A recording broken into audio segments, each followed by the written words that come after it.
네, 여러분 안녕하십니까? 이 시간에는 사건의 인과성, 우연성과 필연성에 대해서 정리해 보도록 하겠습니다.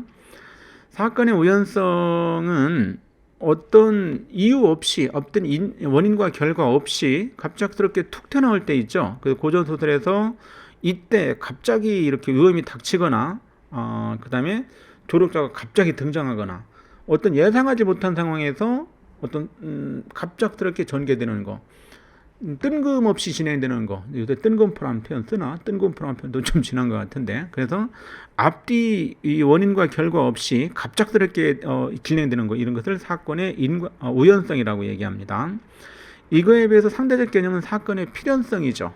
사건의 필연성이 드러나려면은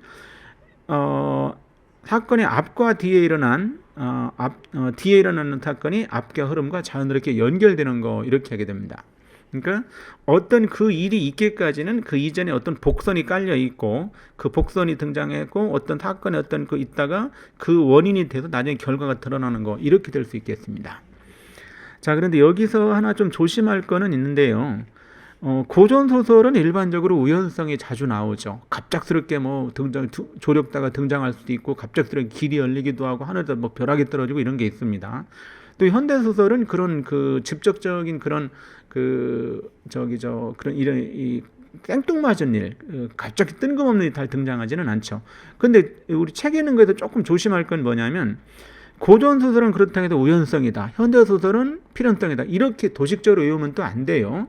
일반적으로 고전 소설에 우연성이 많고 현대 소설엔 필연성이 많다, 이거가 하나 또 굉장히 중요한 포인트지, 이게 절대적이진 않습니다.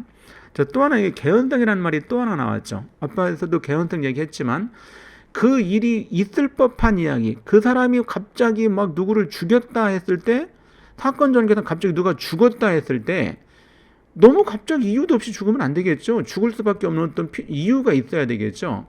그래서 있을 법한 이야기, 어떤 공감을 불러일으킬 수 있는 거, 그건 바로 필연성에서 오는 거죠. 그래서 현대소설의 특징이 있는 거 많습니다. 그래서 어휘라는 것은 이렇게 확장을 해야 되는데, 여기서 언급되는 것처럼 어떤 사건의 필연성, 개연성. 근데 여기서 하나 더, 또 하나 확장해 봅시다. 어떤 사건이 필연성과 개연성을 갖기 위해서는 뭐가 필요할 수 있다고요? 항상 그런 건 아니지만 앞에서 어떤 암시를 주는 거, 그게 뭐라고? 복선이죠. 복선을 줄 때, 그래서 그 인물이 그랬구나라는 이런 효과를 줄 수도 있습니다. 그래서 사건의 우연성과 개연성, 사건의 우연성과 필연성, 서로 개념을 좀 잘 정리해 보도록 합시다.